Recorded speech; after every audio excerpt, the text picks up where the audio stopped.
Here you are, daylight start. Here you are, daylight start. Here you are, daylight start. Free me, oh free me. Here you are, daylight start. Here you are, daylight start. Here you are, daylight start. Free me. Take it from me, extensively I marvel at the sky, so all that I've seen is nothing but a gleam of light. Peeking through a shutter, there is sunrise. Compared to those eyes, I'm overexposed and now I've run dry. Your sense like a ghoul with one human eye. The blood in my veins is off to the races. I could run forever at the fastest of paces. Saying supersonic at the highest of ranges. Tearing time and space, I'm in this, something beautiful and dangerous. Love is stereo, you're all around me, you're ethereal. I could be your name, sixpence and the richer. You're more than a song, you're a scripture. You're every fucking moment to me. Frame by frame, if you didn't get the play by play, I love you. All right, hello everybody. Hi. Welcome to January 21st HearthCenter podcast. It's good to be back. My name is Nick. For those who are just tuning in, maybe it's the first time they're listening to the podcast. My name is Nick. Yeah, we have a pretty cool show lined up today. We're going to talk to just two guests this time. It's a cool show, and it is also a shorter one. We're going to talk to the recent ESL Legendary Series winner, Zalae. Who knows if I'm pronouncing that right or not. I'm sure I'll get schooled on that if I'm not. And also, ex-StarCraft competitor, Kaldi, who is with Team Fnatic, and he just started a show or a series called Kaldi's Corner. Looks pretty interesting. Some sort of Hearthstone commentary. He just recently had his first episode, I believe on the 15th, or even now, actually. So those are going to be our two guests for today, and without further ado, I guess let's just get into the first guest, Zalae. Let's see if he's on. Let's give him a call. And we can get this show on the road.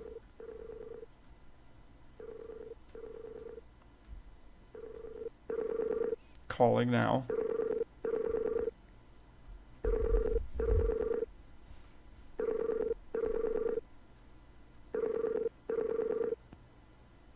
Hello.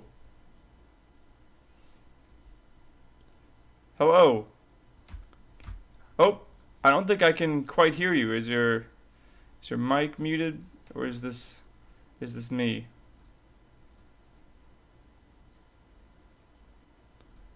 Hello? Nope, don't think. Can't quite hear you. All right. Well, I swear he's here. Oh. What about now? Can you hear me? Yes. Hello. Right. Okay. Without further ado, here is our first guest, Zalae. Is that how you say it? Yeah, sure. Zalae. Whatever. Zalae. Okay. Zalae. Good. Because the last thing I would want to do is be saying it wrong the entire show. Hello. How are you doing, man? I'm doing great. Thanks for having me on. Yeah, man. Of course. Thanks for coming on. How have you been lately? How's life treating you? Oh man, life's awesome. I won the ESL thing. I'm so happy. Yeah, I mean, you can't get much better than that from a Hearthstone player.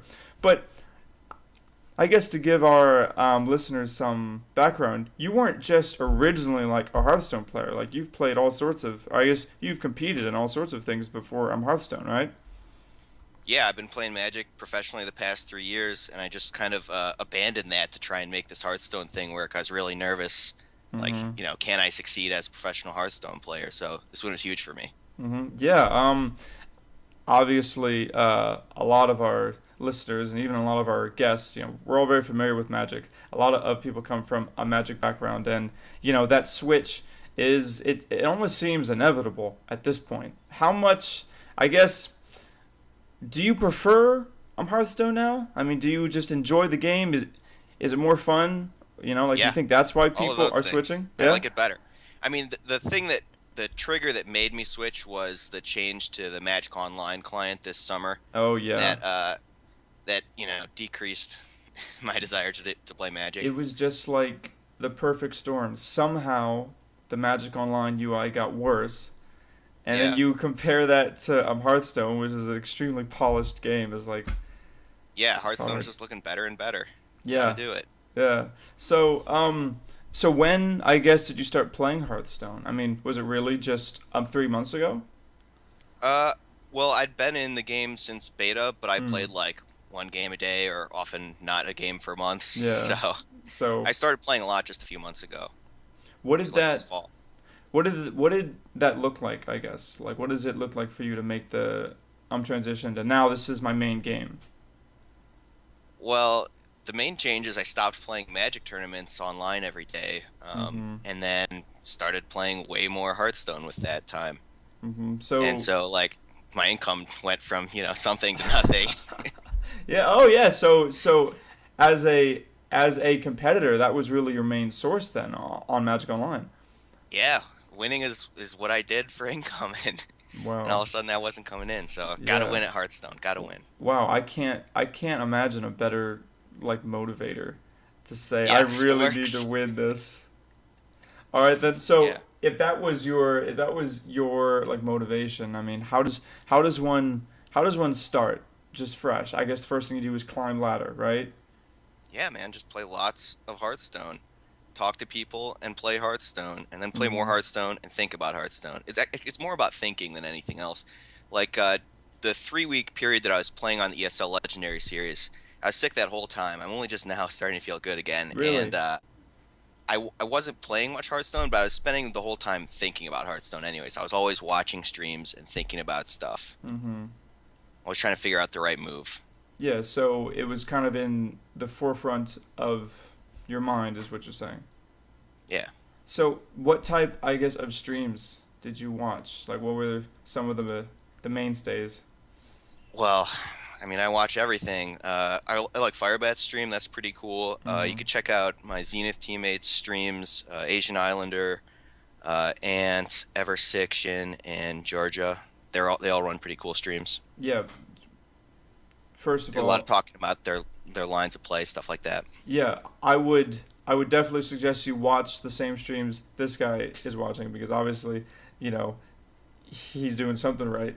Let's talk about that win actually. You know, obviously this is a big thing for you. You know, the LAN finals are going to be sweet, and you know now you have a chance if you win that. Like there's no questions like about your like up and coming status. You're like officially a professional Hearthstone player, no doubts about it. What is I guess your prep for this tournament? Is it still the same or is it completely changed now that you've qualified?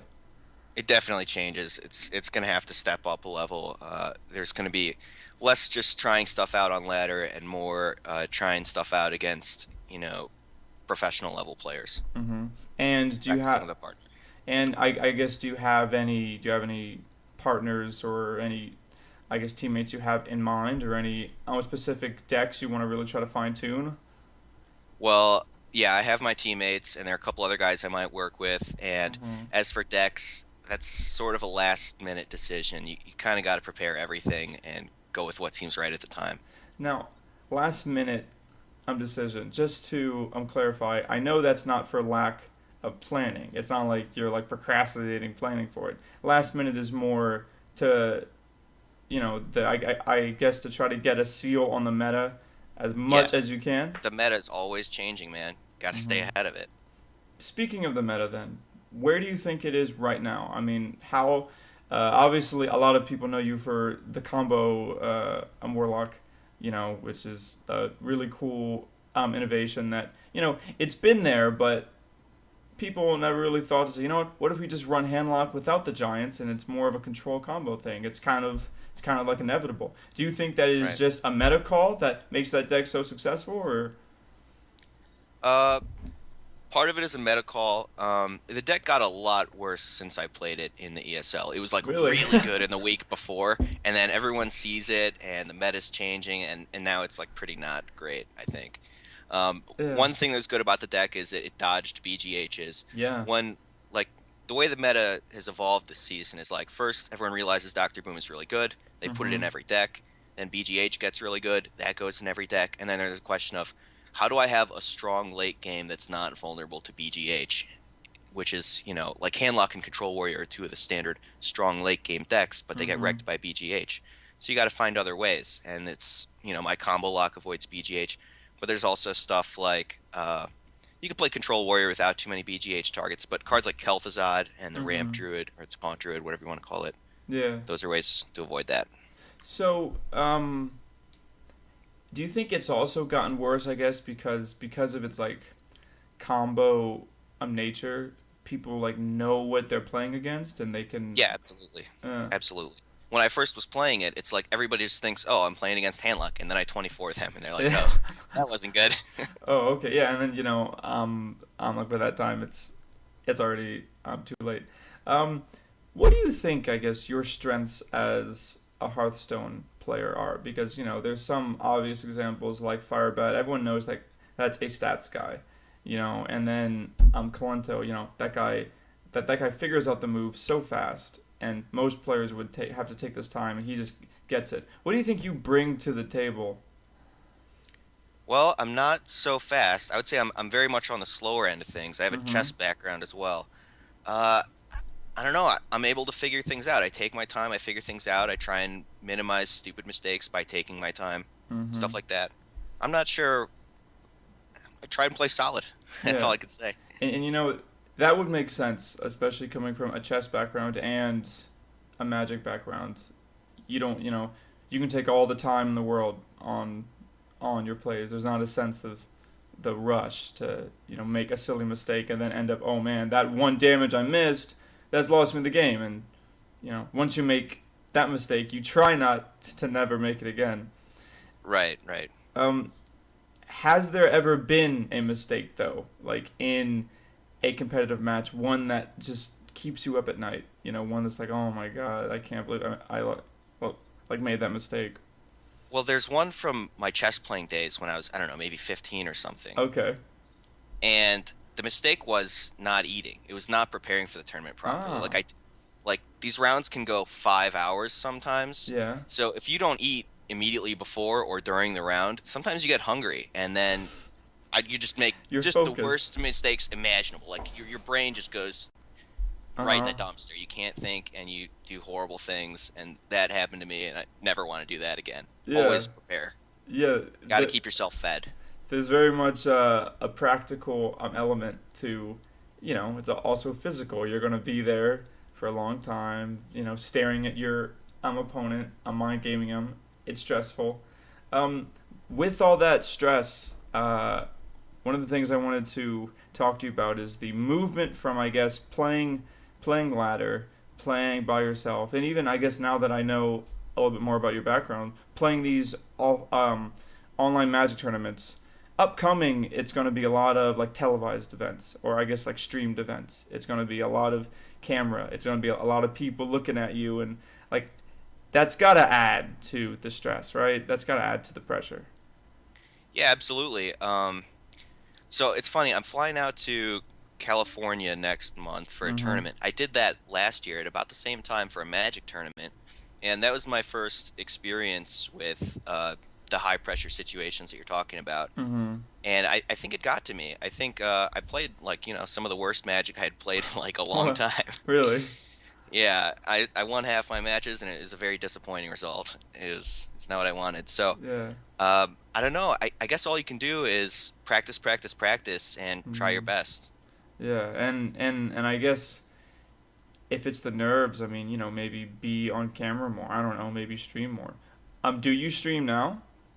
Yeah, twitch.tv/ZalaeHS. I used to have a different channel that was Zwischenzug. That was my Magic name, but yeah, nobody can spell or pronounce that, so Yeah. thought I should rebrand. Yeah. ZalaeHS. So when you do stream, because I would love to use this as an opportunity to let people know about your stream. Definitely, watch them.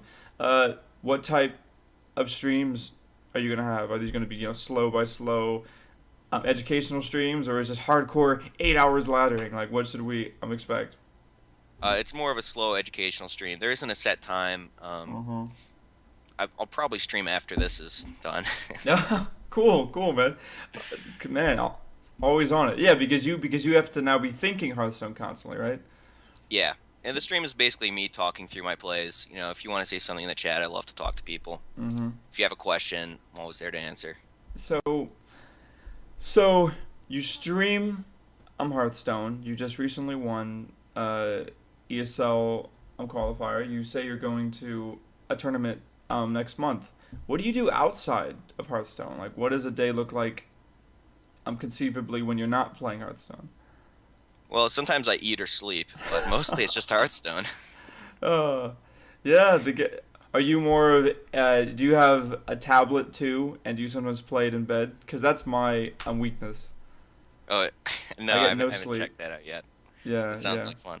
So I've noticed your standing, and I know because I also come from a Magic background, and I used to watch a bunch of Magic streamers, and I think standing was more popular in that community because there was just a lot of other streamers who did. Tell us why you're standing right now. I don't really want to die. Basically, I read a study that said if you sit down 8 hours a day without too much interruption, without standing up or walking around at all, it negatively impacts your long-term health. And so I just got used to standing. It's no big deal to me now. It was annoying at first. Yeah, it's all right now. I feel a little guilty almost. Here I am sitting. It's no big deal. It's like if you die at 60 versus 70, does it really matter that much? I don't know. I feel like I might as well stand. Yeah, I mean, hey, you're a Hearthstone player. I mean, you have to get max value, max life value, right? You got to squeeze out every bit. That's right. That's exactly right. Man, do I love value. I would love to hear more about how much you love value. What is your favorite value situation in Hearthstone? Oh my gosh, my favorite value situation. I know there's so many. How do you even? Okay, I've got the answer. Yeah. It's when your opponent has Sylvanas and a 5/5, and you Shrinkmeister their Sylvanas, then you Shadow Manis their Sylvanas. You attack their Sylvanas into their 5/5. Their Sylvanas dies. You steal their guy. It's awesome. That is disgusting. Yeah, I was reading your ESL interview, and Shrinkmeister's your favorite new card, right? Yeah. And it's not just Just yesterday, I had a game where my opponent had 5 minions on board, and I Shrinkmeistered his Sylvanas into his Tyrion and stole the Tyrion. It was sick. Instant concede. I don't know what you do after that. Yeah, I was so wrecked if I didn't get that Tyrion. Yeah. So and of course it's not only the Shrinkmeister, but it's the Cabal Shadow Priest and the Shadow Man. It's what you can do with it. Yeah. What other cards do you think have that type of potential that maybe no one's really tapped into? Because I know for sure when the GBG spoilers were out, no one was really talking about Shrinkmeister with the same gusto that we all know now. No one thought it'd be this, oh my gosh, Shrinkmeister with anything is insane. Right, you don't see a lot of power maces. You see them in some of the Shaman lists. I think that might be one of the best 3-drops in the game, but Shaman as a class is struggling. But really? Power mace is a card I'd like to play with more. Really? Can you kind of I guess explain why in a little more depth? Why do you think it's such a good 3-drop? I think it's really efficient. You're getting a lot out of your 3-drop. I've played Eaglehorn Bow in previous environments in decks where I didn't have secrets. It was just a 3-mana 3/2 weapon, and it was what I needed for the deck. And giving a minion +2/+2 on top of that, that's insane. Avenge is a card. Okay, maybe Avenge isn't the best example, but when you get 2-3 attack weapon swings out of your 3-mana card, it's almost worth it. And when you're +2/+2 on top of that, turn 3 Power Mace, turn 4 Mech-Yeti or Piloted Shredder, it's really powerful. Yeah, that sounds the value is out of this world. Yeah. Muster for a battle. Are you on that hype train, or do you try to stay clear from the Paladin decks? I think Muster's a great card. Mm, I've enjoyed playing with it. I think maybe there are ways to play Paladin decks without Muster for battle, but mostly it's pretty close to a 2 of in all of them. yeah. It's awesome. Yeah, I guess I'm speaking on to the classes. You obviously have a fondness for priest, and Yeah. and I think that the value players naturally like tend towards that because you can just do some really degenerate things. But Yeah. what other classes, I guess, are other than probably a warlock, are your favorite, just from like a uh, gut level? I also like Warrior. I like those long, slow, grindy games. I wish turns were a little bit faster so that they weren't always so Hmm. miserable in the middle, but I think I really like games that go to fatigue. I think it's really interesting. Yeah. Every little thing matters. When you played chess, did you ever do like the speed chess where we just like like real quick? Oh yeah, everyone does that. It's awesome. Blitz. Yeah, yeah. We've talked about internally, the Gosu crew. We had this one article we were talking about like the things that we would like to see in Hearthstone in 2015, and that was one of the things like some sort of blitz Hearthstone mode or something like that. I think that would be awesome. Like 30-second turns and no animations. Yeah, yeah, That'd be great. yeah. What do you feel about arena? Are you much of an arena player, or do you stick with constructed? I mostly play Constructed these days. Arena can be fun. I've done plenty of it. It goes Mm-hmm. okay. But Yeah, Constructed is where you get ranked on the ladder, so that's what I want to do. of course. Yeah. So I guess what plans do you have going on in the future besides the obviously of just winning a lot? No, that's the whole plan. Like you practice and then you win. Yeah. So I You guess stream in between, I guess. I don't yeah. know. So I guess in the next in the next 2 years, 3 years, do you see yourself still playing Hearthstone? Uh, you know, I take every month as it comes. It's always a new adventure. Ideally, somebody at Blizzard would hire me to develop whatever game. That would be awesome. That would That's be the that's kind of ideal. like, yeah, part of this whole professional gaming thing is you're just trying to win enough tournaments so that people think they should maybe hire you to make their next game. Mm-hmm. That's Oh, that's kind of what I'm thinking. yeah, yeah, and that's a common track, like as esports grow more and more. I remember the first time me just being dumbfounded seeing on like a job application that people would accept like raid leaders and like people would accept MMO accomplishments as like qualified experience, and it's like Yeah, it's wow, crazy. that's a brave new world. When I was younger, I would have never ever predicted. You know. That it's funny. You just reminded me of something. The first time I got Legend, it was because of that job opening for an associate developer or whatever. Like I'd Mm-hmm. been playing Hearthstone casually. I don't think I'd been past like rank 5 or whatever. But somebody emailed me like, "Oh, there's this job opening at Blizzard that's perfect for you." And I was like, Mm-hmm. "Huh, they need top 8 on a Magic Pro Tour. I've only been top 24." Mm-hmm. And the other option was Legend in Hearthstone. So I was like, "All right, I'm going to do that." All And right. boom, week later I'm Legend. Yeah. All right. I'm time to do it. What deck did you use to get legends anyway? Miracle Rogue. I Miracle was really Rogue. sad with the Auctioneer nerf. Yeah. Miracle Rogue's so fun. Yeah. So much you can do. And you know what? On our last episode last week, we were talking to the CEO of HearthStats, which is a really great site by the way, and he said that Miracle Rogue is the deck that only sees success, even statistically, when played by a higher level player, and it's actually one of the decks with the most with the worst win rate because your typical player tries to play it on ladder and tries to get through ranks 15 through like 8 with it, and they just can't. They hit a brick wall. Oh, that's nice to hear. Yeah, Yeah, Hearthstone is a great website, and yeah, I love Miracle Rogue. It's a yeah. lot of fun. So, what decks did you play in Magic then? If you're a fan of Miracle Rogues, like did we see some big heavy combo decks or what? Oh man, what did I play in Magic? I played everything. Uh-huh. Birthing Pod is my favorite card, so I was Mm-hmm. sad to see that banned. Oh yeah, Birthing Pod's a hard deck to play too.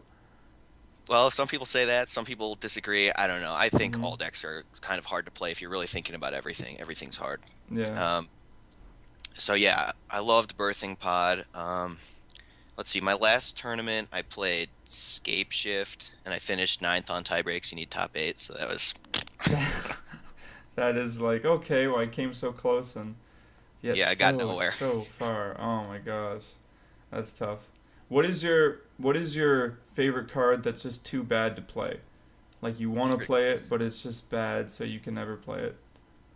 Um, is it fair to say Bitter Blossom? Like it's not really that bad. It's like a pretty good card, but it's not Yeah. as good as it used to be. It I miss used the it used to be so dominant. It's hard to even like imagine right. it not being I playable now. I missed that era. I came into Magic like right after Bitter Blossom was going out, like Mhm. during Scar's block around then. Yeah.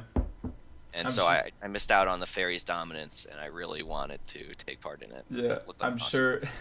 sure. I'm sure. Like half of our audience right now is saying like, yeah, yeah, man, bring back Bitter Blossom, and then like the other half saying, what are you talking about? So to Yeah. so to grab that other half then, with regards to Hearthstone, let's ask that same question. Favorite card that's just bad and you're never gonna be able to play it competitively. Favorite card that's bad. See, this is a tough question for me because for the most part, I like cards that are good. I like the Hmm. dominant strategy that has to get banned. I Yeah. love playing whatever works and just beating people. Winning's awesome. So, favorite card that's bad? I don't know. Salty Dog? That's a sweet name. Salty dog.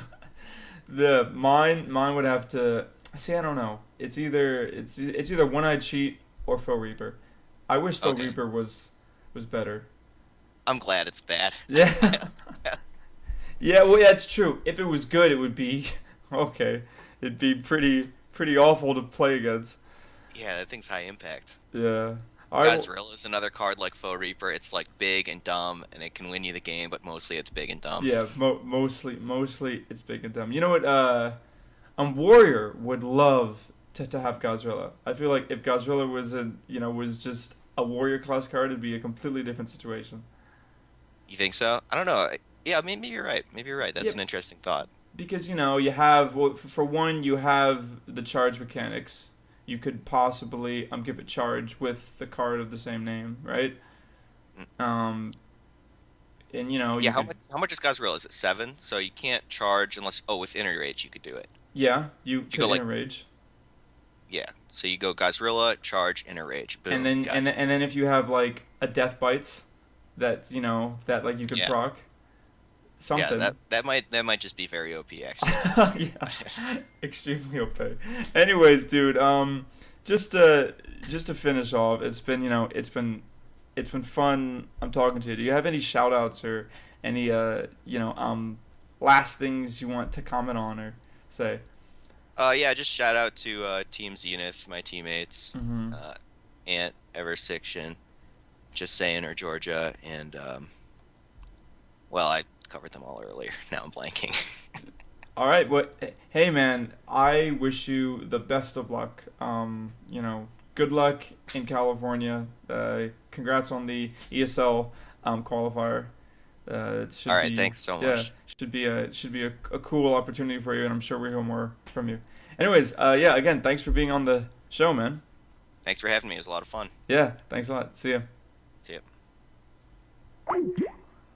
All right, that was cool. He kind of reminds me a lot of Firebat and those other players that just like the most fun thing about Hearthstone is winning. Like I like the good cards. He said, like I like the cards that are powerful. It's not so much about trying to be clever with a special snowflake deck or trying to find the next big thing. It's just I'm gonna find what wins and I'm gonna enjoy playing that. Anyways, yeah, be sure to check out his stream, Team Zenith, all that good stuff. We're gonna take a quick break and we'll have our next guest soon. So yeah, thanks for listening. We'll be right back.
All right. All right, we are back. Ready to have our next guest, Kaldi. Let's give him a call right now. Hello. Hello, hello. Hi. Welcome to the show, Kaldi. Thanks, man. Thanks for having me. And Excited about this. and I'm saying that right? Kaldi, yeah. Kalti. Okay, that's the. I'll try to say Kalti. How have you been? It's just, well, not how have you been. This is the first time we've met. I'm doing good. Yeah, been a good day for sure. Nice, A lot of nice. practice, etc. Yeah. So just to start off. This is something that I just recently heard about. But can you tell us a little bit about Kaldi's corner? Yeah, sure. It's a King of the Hill series I'm starting. Been looking at doing that for a while. I find that there's a lot of just so much hard countering in the tournaments. It makes them really a bit unexciting. You know, you have these constant, I guess, you know, Shu into Druid, Druid into Warrior, etc., etc., etc., you know. And most of the games are almost decided before they start, it feels like. There's also a lot of mirror matchups, you know, Warrior versus Warrior, you know, Handlock versus Handlock, etc. So I found those matches not that exciting, so I made a new format, which basically none of the classes can be played by both players. So one player actually vetoes a class, then the other player vetoes a class, then each player picks one deck. Then interesting thing is, after they've picked their first deck, they pick their opponent's second deck into that. Yeah, so that brings a lot of back and forth on that, and then they pick their third deck in order. So it makes for really exciting games. So 6 of the classes are picked, 2 are vetoed, and only one of them isn't played or vetoed. So yeah, no duplicates, no mirror matchups, no R counters, just mainly based on you know, game mechanics and bringing well-rounded decks. So, and like I'm sure we'll see a bunch of matchups that you don't normally see, and then, you know, like from then a bunch of interactions that are really going to challenge the players. Yeah, definitely. Yeah, so far we saw Rogue doing really well. Not something we haven't been seeing a lot of, I guess, in the tournaments. They are coming back a bit though. So yeah. Why do you think that is? Like, I think the main thing is that ramp duel has become so strong. So it feels like Rogue is coming up a lot. There's been so much more BGH targets at the moment going on. So people are even running 2 BGHs in some decks. So that really kills the handlock. It feels in the silence BGH meta. So fewer handlocks are going to see more rogues. You know, fewer handlocks are going to see more druids, and rogue is really good against druids. So it just starts to fall like that. It feels. Yeah, and just so anyone listening knows, where can we, I guess, watch, or where can we find the Kaldi's corner that you were just talking about? It's on Fnatic's YouTube channel, youtube.com/FnaticTV. So yeah. All right. Make sure to check that. I'll just search for Kaldi's Corner on YouTube. I'll also tweet out the link to that when it comes out. It comes out every other week. It came out today, the first episode, and should be Wednesday in 2 weeks. Should be the next one there. We have Cypher against Green Sheep for the second one, and then after that we have the winner of that against Rainy Hour, which is gonna be quite exciting, I think. Yeah, cool. You know, I got the chance to meet Green Sheep at it was like a couple months ago at the BlizzCon qualifiers in Burbank, and man, that guy extremely friendly. That guy's loves Hearthstone. He's so nice, really. Yeah, we were good friends. I met him a bunch. I've been to a lot of the UK tournaments, as my team is from the UK. So a lot. You've been with Fnatic for some time now, right? You I guess got your start in StarCraft. I didn't play for them in StarCraft, but I've been for them with about 6 months now. Yeah. Okay. Cool. When did you, I guess, first switch over to Hearthstone? Have you been, I guess, as when it came out in the alpha, like, were you just like, oh man, this game's great, I love card games, or was there some sort of ulterior, like pulling a motive to switch from RTS to Hearthstone? So I was living in a gaming house in Switzerland, the Mhm. MI team house, and in gaming houses, obviously you play StarCraft, 6 to 8 hours a day, but you know, we were kind of stuck out in there in the middle of nowhere in a small town, like 10 guys. So we alternated a lot of random games, like we played LOL for a while, just on the side, we played Pokemon for about a week, Oh, all yeah. random stuff, yeah. Yeah. So when it came out, like in early beta, this was like probably it was around September, I guess, 2013. And I started playing then. So this was right after, I think it was like a week after they took out Adrenaline Rush from the game. So Yeah. early beta. Wow, Yeah. so you've been playing since the real broken stuff, huh? Oh yeah, definitely. 5 mana Sylvanas, and all that Yeah. stuff, I guess, yeah. And Venom Came back on and it. jeez.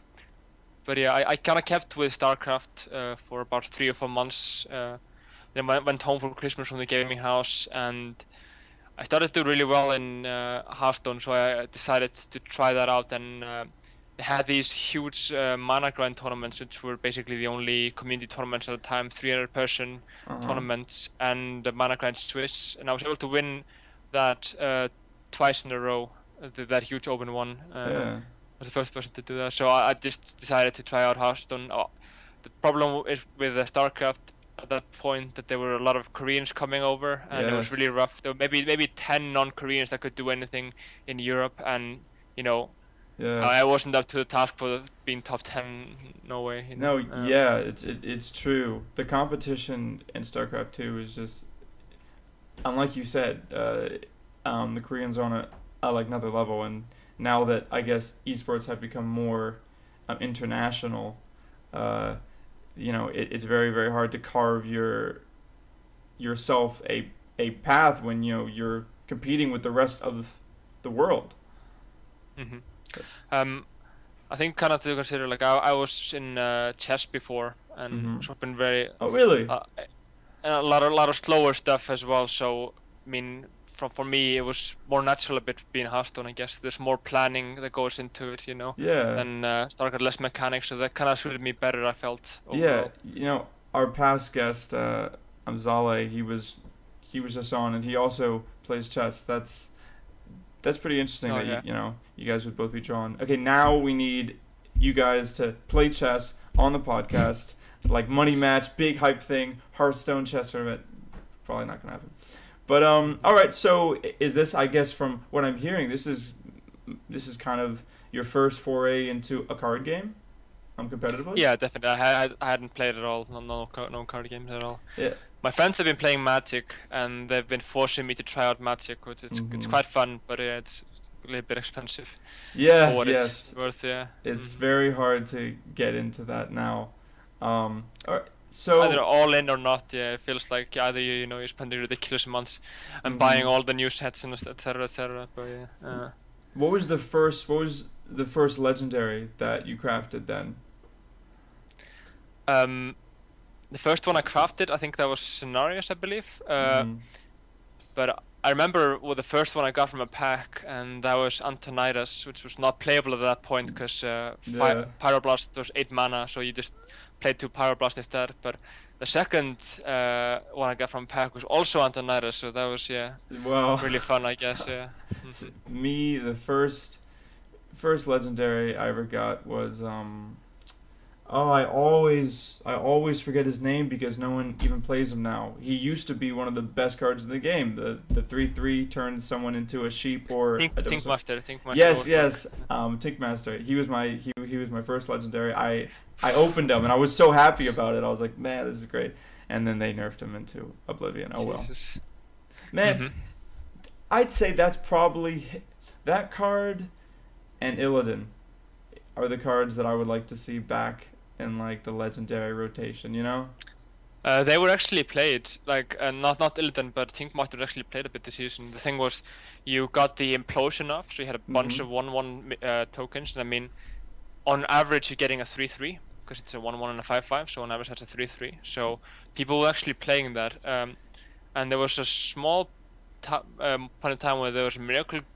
Most players play miracle, and you would have a stealth Gajazan, and this would be an answer to that, because you could transform it through stealth, and there was no other target, I guess. So it's been played a bit, but mainly after the Sue, Yeah, I believe, I'm sure people listening might know, but we had a guest about 2 weeks ago. I think it was Dog. Yeah, Dog was talking about him playing it in a Paladin deck, which also makes sense, because you have like muster for battle now, and you have all these 1/1s. It's kind of a 50-50 win the game, or just break even with a 3-3. So I guess back to the current events. As much as I wish that Tickmaster was still totally OP, what do you think, I guess, of the current state of the Hearthstone meta? I kind of like it at the moment. There are so many different classes that are coming back and forth, so a lot more control. There's some aggro, some tempo. Feels like tempo is the strongest at the moment. Yeah. But I'm really liking it. There's,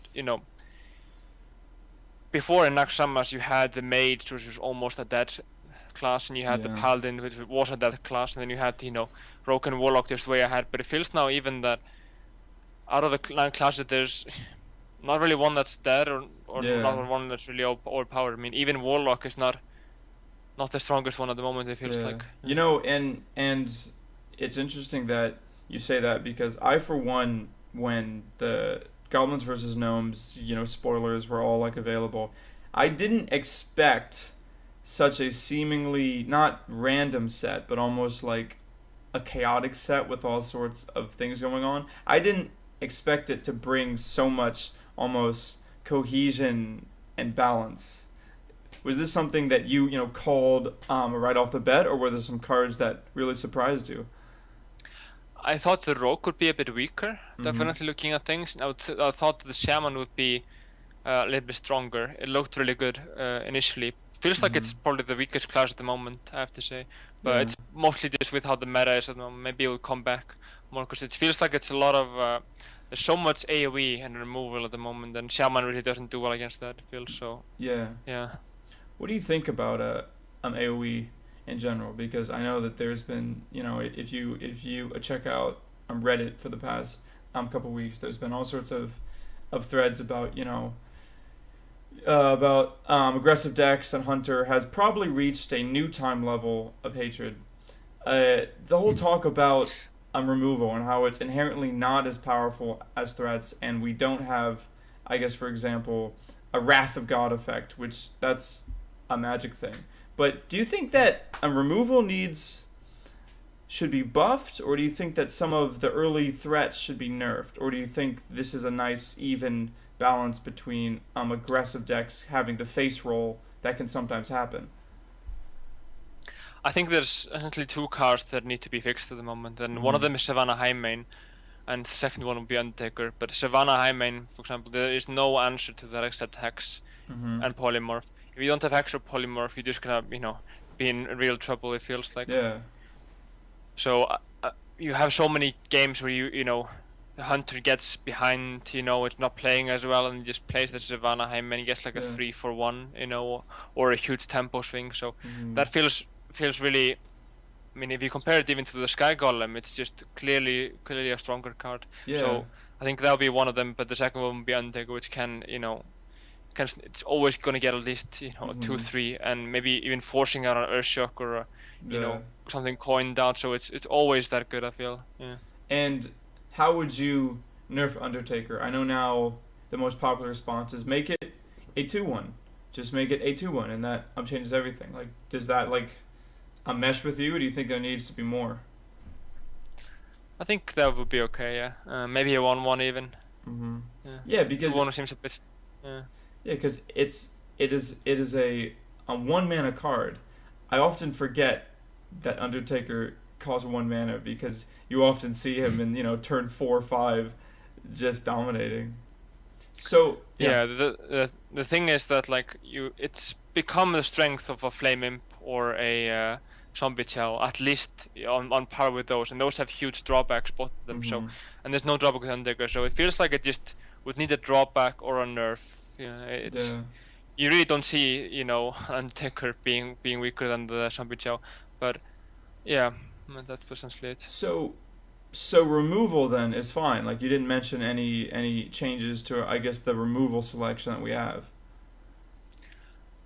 Essentially, yeah. I think it's pretty good. How it stands at the moment. There's no real problem with removal. I found. Yeah. Okay. Cool. What type? You mentioned that you like how there's a lot more variety of decks now. What type of decks do you prefer to play? The deck lists for a tournament called Kingwin Charity are due in now 4 hours, but I will just talk about the classes in general, except so that I don't give everything away. Yeah. Please don't. I've been playing almost every class at the moment. I really don't like the Shaman, I have to say that. I'm not a fan of the Rogue, as I haven't gotten a lot of testing with it, but it seems promising for sure. And I want to be testing that a lot more. I was a big Warrior fan, but I'm going a bit back on that. And same with the Warlock. I don't know. I've always been a Druid player, so feels like I'm sticking with that even still. Yeah. So these sort of tempo control, slower tempo decks are what I like. They can go 3-0 against everything. I'm not as much for the hard counters as the deck that can snowball. Because if you get behind in a scenario where you have hard counter deck, you just lose the best of 5. Yeah, and that explains the tournament format, that King of the Hill format that you were mentioning. It really tries to stay away from that as much as possible.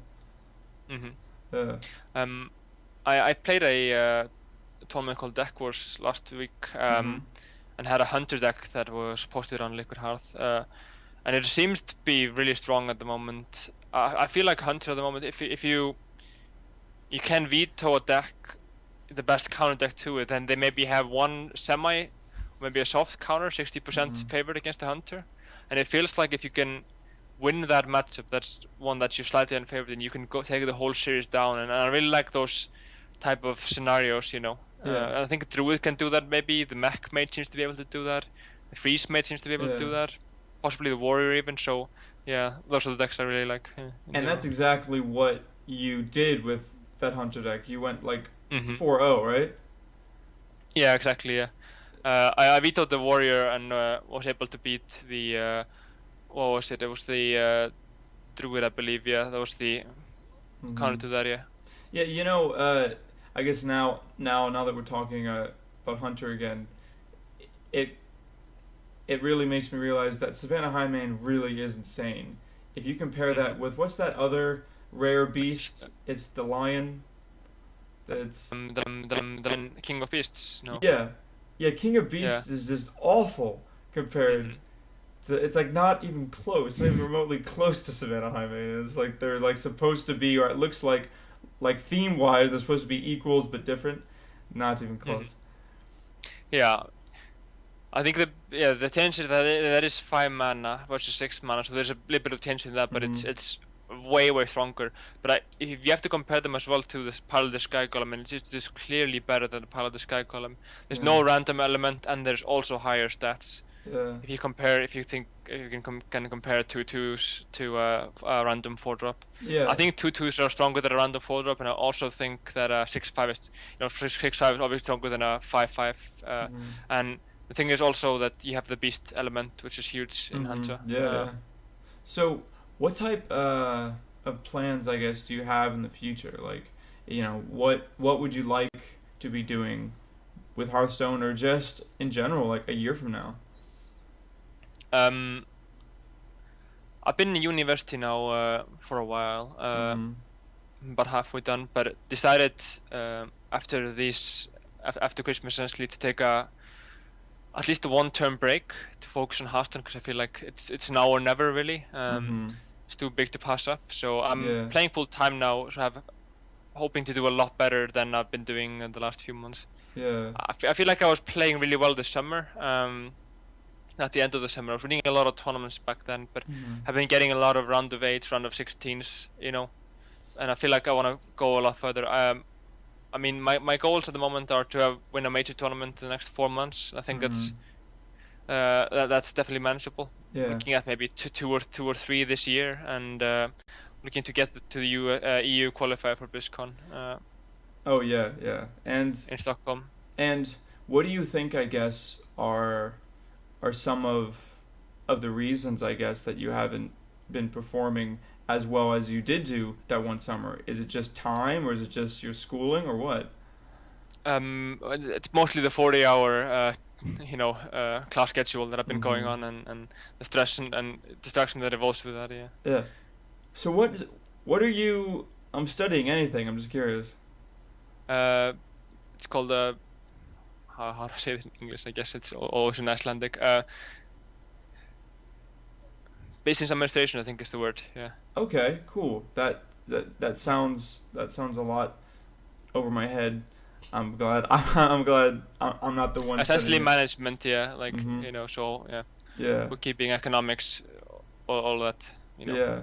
And I guess as a content creator with this Kaldi's Corner, is that something that you obviously want to see more of? Like you want to see more content created by you? Yeah, I've been doing these deck articles called Deck Insider on the Fnatic website. I've done 2 so far. One of them was a ramp shaman deck that I was doing, and the second one, it's about a month back. But yeah, I'm posting one this week about what was it? Yeah, I'm about a very fast paladin. It has Blessing of Kings, a Sea Giant, so it's a lot different than the current one. I'm looking at doing one every week, one every other week. So essentially, you have every other week you have the King of the Hill, and the alternate week you have the deck article with a 30-minute gameplay video, and really goes in depth with that. So just fnatic.com if you guys want to check that out. Yeah. So you like enjoy, I guess, finding the new decks, finding the cards that people don't exactly use or aren't making the best use of. It really, it just comes from practice in general. I'm testing out all sorts of stuff, and sometimes I stumble upon cool ideas that maybe some of them are good enough, I guess, for tournaments. I will be doing some tournament decks, but some of them were just, not maybe up to speed with the tournaments, but really fun ideas. I've also been collecting puzzles now for a long time, fun lethals or cool plays, and I'm going to be doing one video per week, first one coming out this week as well. So, yeah, cool, check that out on the Fnatic YouTube channel. Yeah. Can you, this is just a personal request, can you try to make Call Beast work in a hunter deck, or is that card just too random? So we were testing that out. I was testing it against Blackout. I had 2 Call Beasts and got a Savannah Hymen from both of them and just demolished him. I remember the tweet going out about that. So if I draw like that, it can definitely work. But in general, it seems really rough. The problem is there aren't enough beasts. You have maybe 5 or so, 6 or so beasts. But you really need to get very lucky, and it's almost like playing 10 unstable portals, because you have to cut down on the strong minions really in Hunter would be like, you have the Dr. Boom or the Sky Golem or the Lothep, Hum Masters, which you really can't get any value out of the Call Beast. So it feels like a far side shaman is more likely to work, which is something I've been looking at with Ancestral's recall with that here. Which, it's interesting that you say that it's powerful, but there's just not enough beasts, because obviously if you hit Savannah Hymen with it, that's very hard to lose from there. But going forward in Hearthstone, like when new cards come out, when new expansions comes out, I feel as if cards like Call Beast may see a huge resurgence, because who knows what beasts are going to be printed in the future, and when they do, it's like, this card that no one even noticed might be huge. Do you have any cards you think that might happen with? I mean, I think there's a lot of them, but also a lot of them have already happened. I guess you see mind control tech, which saw no play before, but is seeing huge play now. You saw Whirlwind make a comeback, which was not played at all. It feels like. So there's a lot of cards that come and go. I feel, yeah. I mean, I've been looking at Rebirth as well for a while, and I think that may potentially become viable if as the aggressive Shaman isn't doing that well. So I think maybe in the future Rebirth and Ancestral's Recall could be better. I feel like even Ancestral's Healing is quite good at the moment. Really? You can play that with like a combo with the Injured Blade Master for a taunt and a 4/7 for 3 mana. So, yeah, and you know, that's very similar to the way that priests use it with Circle of Healing to get that huge tempo swing, but in a way yours is even better because you get taunt with it. Yeah. That's pretty cool.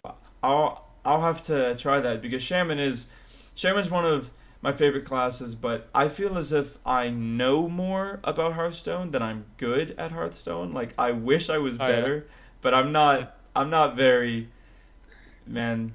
The ladders are not kind to me. They're not kind to me. What do they call it? You know, playing at Diamond but theorycrafting a Challenger, I guess. Yeah. What was it?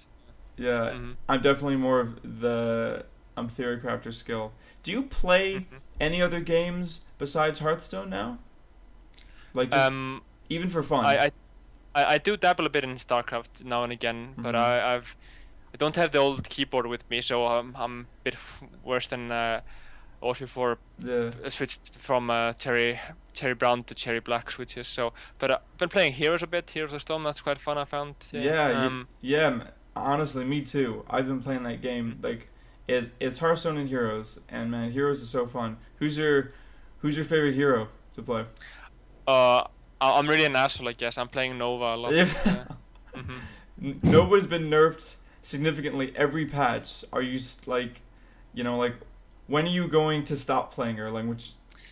Well, last time I logged in, I definitely noticed that it's been nerfed because I did horribly. Yeah.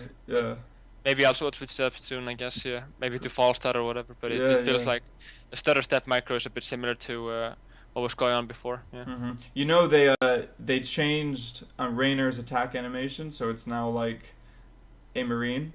And oh really? Yeah, and you should try to Stutter Step attack with him. It feels exactly like you would in StarCraft because he even does the turn and it's the same noise and everything. It's really satisfying if you ever played Terran a lot. I know that you played Zerg, right?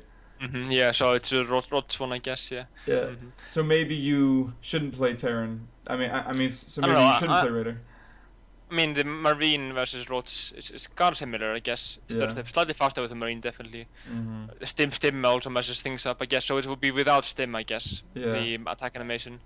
But yeah, I mean, Nova doesn't have any Stutter Step, so this would look kind of cool to have some Stutter Step going. Yeah. Oh yeah, and the thing is, the most potent build with Rainer is all attack speed when you go Berserk, and you go his increased W move. So literally, there's a point where you're probably attacking as fast as a Stimpack Marine, and it's just crazy fun. Yeah.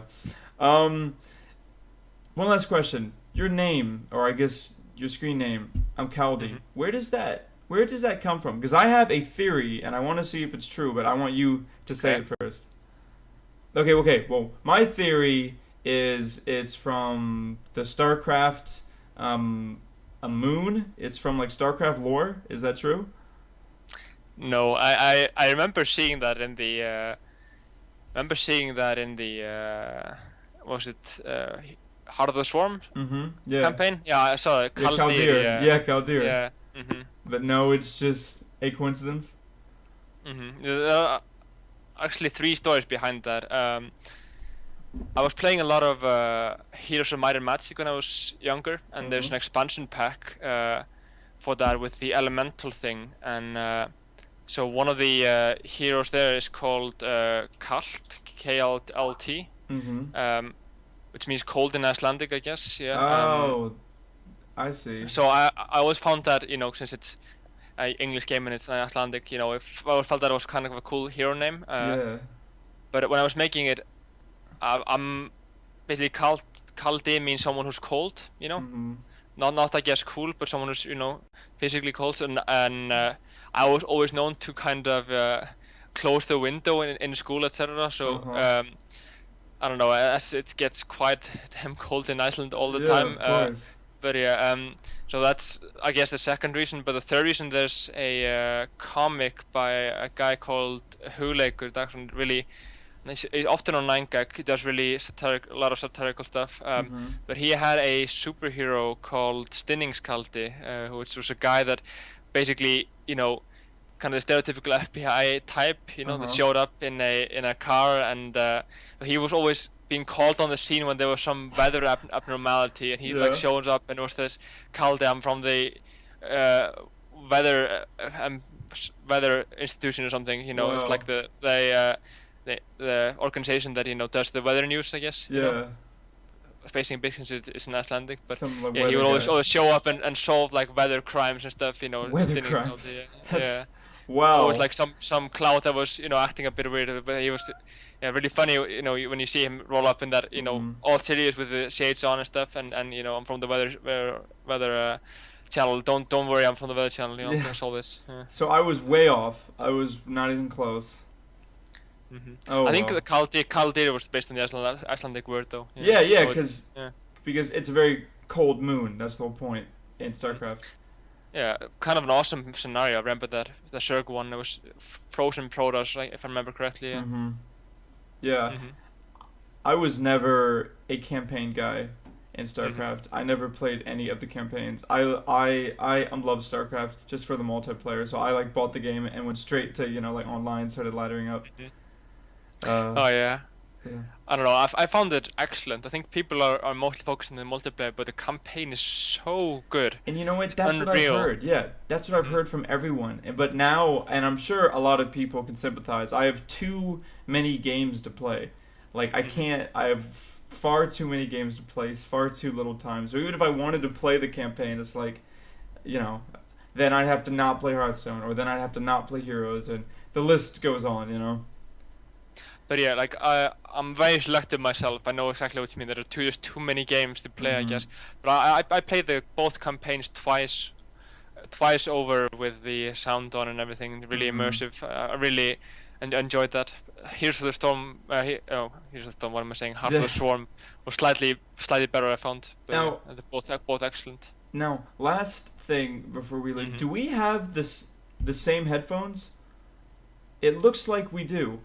Do you have? Oh wait, no. We don't. I had those. Those are the Diablo ones, I believe.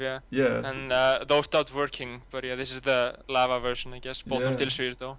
Wow. Really close. Yeah, because I was gonna say, wait, those look like mine, and they're red. And every time anyways, well, cool. Almost. I was almost right on the name. Actually, no, I was not close to the name, and I was wrong on the headphones too. Oh well. Anyways, you were really close on the name. Yeah. Oh, you mean the origin or the pronunciation? Yeah, the cold, I guess. Is there any last shout outs you want to give before we sign out? I guess just to my my team, Fnatic, the sponsors, Steel Series, Kingwin, which is a new sponsorship that was going on now. DX Racer, Avast, Asubu, etc. I'm streaming on asubu.tv/Kaldi. So Monday, Tuesday, Thursday, Friday, starting at 9 p.m. Central European time. So make sure to check me out there. Yeah. All right. I guess the Mass as well on Friday and the Kingwin, so that should be excellent, I guess.